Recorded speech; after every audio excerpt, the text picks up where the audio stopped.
our next session. We have with us Dr. Dhruv Dave. He is the Dean of an FMD Charotar University of Science and Technology, Changa, Gujarat. He is PhD from Ashok and Rita Patil Institute of Physiotherapy. He will be giving us a distinguished purview on the profound realm of caregiving, with a focus on sharing personal stories and insights. The speaker brings a unique perspective that transcends the boundaries of mere information, offering a deeply human understanding of the caregiver's journey. Hand over to you, sir. Thank you.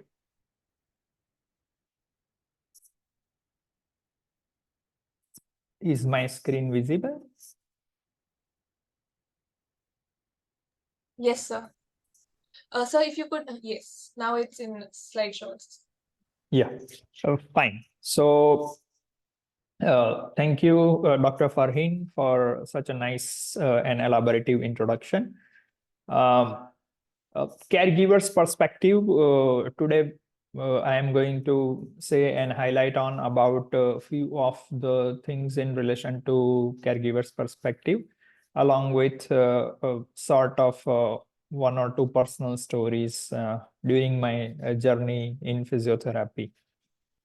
I would like to acknowledge here my university management, my principal, as well as the Sancheti College of Physiotherapy, specifically Purva Simpi sir and Surosri Mitra madam, for providing this sort of ground and platform so that people are from Department of Community Physiotherapy are in a position to share their experience and knowledge. Along with that, I need to mention a few of the other acknowledgements of my students and my teachers who ultimately energized and enriched me with the knowledge which I have as of now.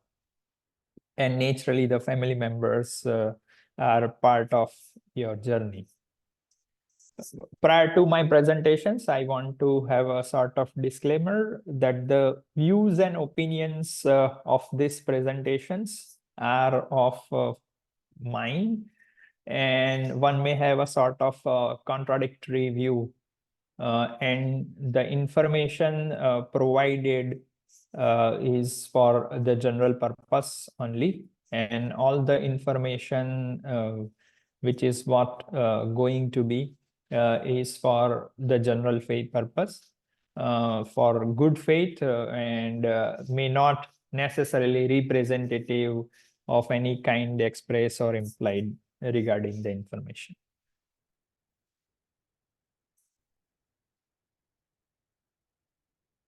Yeah, the theme of the International Day of Person with Disability of 2023 this time is United in Action to rescue and achieve the Sustainable Development Goals for, with, and by persons with disabilities. So in similar regards, I think the organizers has thought about to have not only the views in context to that of the healthcare practitioners, but one of the individual who is at core and center along with the patient about the caregiver and their perspective necessary to be seen and understood with.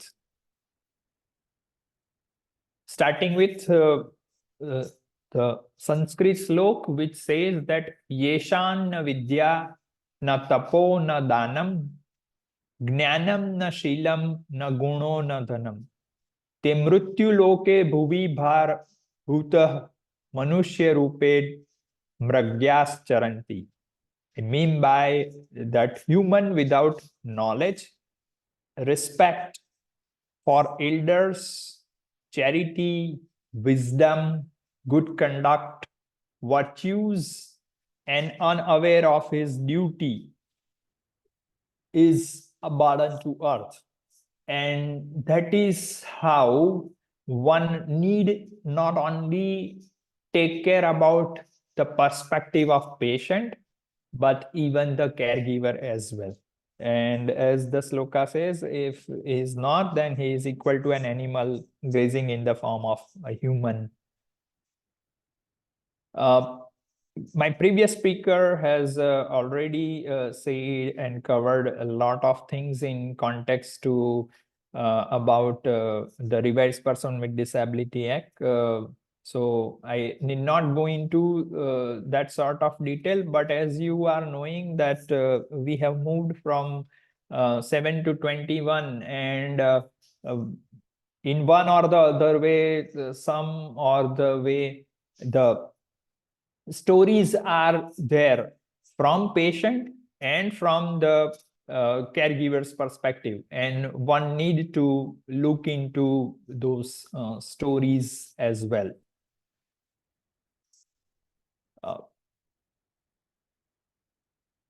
Prior to having something, I'll just share a video. Administrator, just let me know if you are in a position to have that video with the sound or not. Yes, sir, we'll let you know. Discussing all there is to know about taking care of someone with Alzheimer's disease. Is it giving the audio as well? Yes, sir, we are only able to see the audio. We are unable to see the video. I think you'll have to stop the screen share and reshare it, sir. Okay, reshare. I'll do it that way. Sure.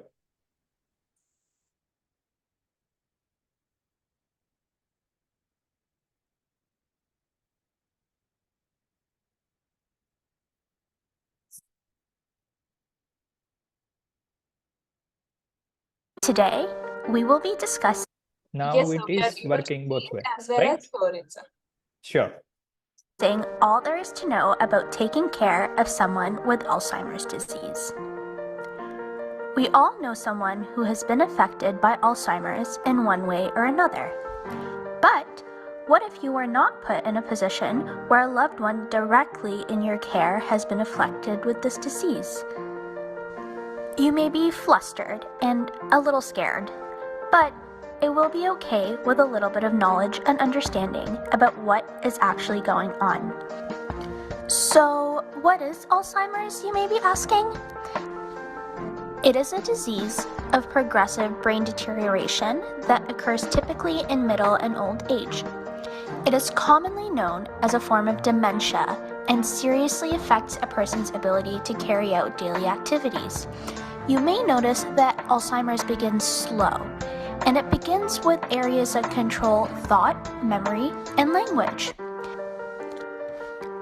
People who suffer from this disease go on to start forgetting things that have recently happened and who some people are. Eventually, this may progress into forgetting family members and basic functions like combing their hair. They may even wander away because they don't know where they live or what is happening. All of this can be a lot to take in, and the person you love may become a shell of themselves. And their illness may not just impact them, as caregivers are put into difficult situations as well. In a study conducted in Thomas Jefferson Hospital in Philadelphia, they found that Alzheimer's is present in 10% of individuals over the age of 65 and in 47% in those over 85. Caring for someone with Alzheimer's is associated with higher levels of stress, and on average, a caregiver must devote 70 hours a week in care. This burden can lead to strains on family relationships and will alter lifestyle. But there is hope. And there are some things a caregiver must know. You must learn to enhance communication with simple changes, as people with Alzheimer's gradually lose their ability to express thought and follow conversation. Utilize careful word choice. Always identify yourself and approach the person from the front and at eye level. Make sure to call them by their name and give them a chance to speak respectfully. You must also plan activities that provide meaning.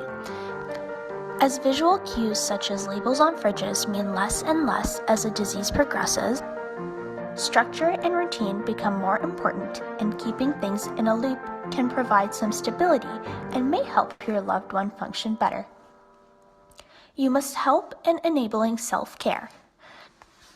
The goal is not for them to depend on you indefinitely, but to help them learn how to shower and eat, and helping them establish a routine to be able to survive a little bit more independently. Get additional resources to reduce your stress. Caregiver stress is often overlooked, but you will need a break from the caregiving tasks. In-home care services can be accessed through many government services, and there is assistance to make this time easier for everyone.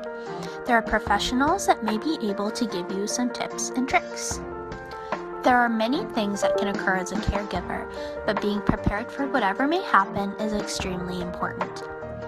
Think about planning ahead for Alzheimer's payments and trying to keep everything together. Look at insurance, the accounts, and the programs available to make life easier. Finally, don't be afraid to get support and pay attention to your own feelings. As mentioned before, caregivers suffer from an increased incidence of depression, as it is very common for people to grieve the loss of a loved one while they are still alive. You must try to focus on the positive aspects of your relationship and the care you have for each other. If you are still having feelings that affect both your physical and mental well-being, seek immediate help from your doctor. Overall, Alzheimer's is a difficult disease to deal with, but with proper preparation and careful weighing of your options, you will be able to help your loved ones and make the best out of a bad situation. For more information on Alzheimer's or where to get help as a caregiver, please visit alz.org.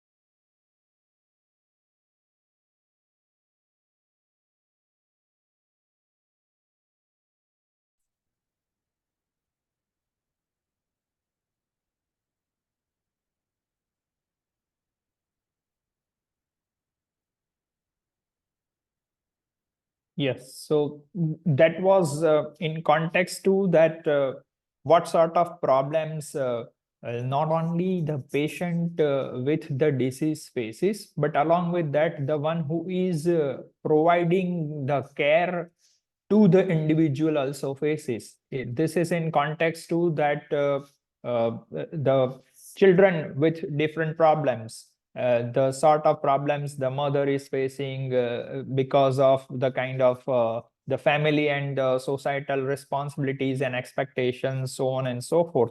Similarly, like amputee, we need to have them always motivated so that they persevere under the tough encounters every day.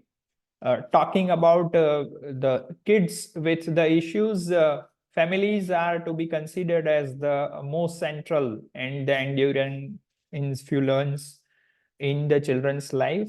The health and the well-being of the children are naturally and inextricably linked to the parents' physical health, emotional health, and the social health. Along with that, the social circumstances, the family and kid surrounded by, and the child rearing practice.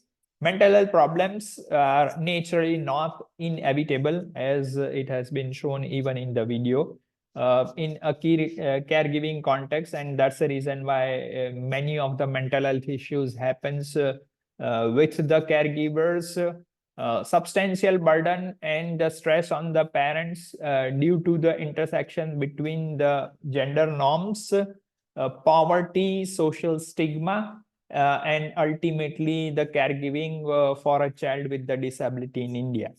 Now, I need to highlight one of the case down over here is where in my clinic last year, we had a daughter of 11-year suffering from muscular problem, myopathy, and has come down to visit us. And as the point suggests, initially, from caregivers' perspective, the family and especially the parents are not ready to accept that this is to be considered as part of the problem, which is what is in otherwise most of the cases.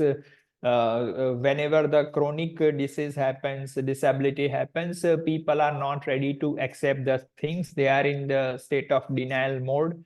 After the state of denial mode, they go into the context of the other than the healthcare, rest of the other practices they do in terms of going to anyone and everyone, which ultimately claims to cure the disease, so on and so forth. That phase, and from that phase, they ultimately will come into the state of acceptance mode gradually, and then after the real challenge starts, where from the society, from the family, the blame game comes down to parents and ultimately to the mother. And then mother comes down to us and every now and then and asks about the questions, not only for her daughter, but about the other kids as well, that she feels a sense of problem and the mental health issue in context to that. She gives her 80% of time to the daughter, and that is the reason why remaining two kids which are younger are not able to get her quality time. So she feels embarrassed in that context. Along with that, the issue which happens normally in Indian context, that if anything that goes haywire, immediately the gender bias starts, and ultimately the blame game goes to the mother in most of the cases. Even the research also states in similar fashion.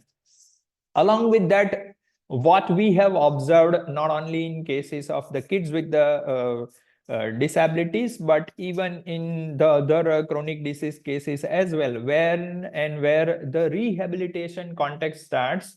Initially in phase of acute and recovery, and likewise initial 1 to 2 months, people are ready, family and the extended family members are supportive, giving their extra amount of time, societal responsibility, and likewise and then gradually people are fading away, going away from the individual, and ultimately it's what the burden of the individual to the family and to the society, it is what's going to be looked after.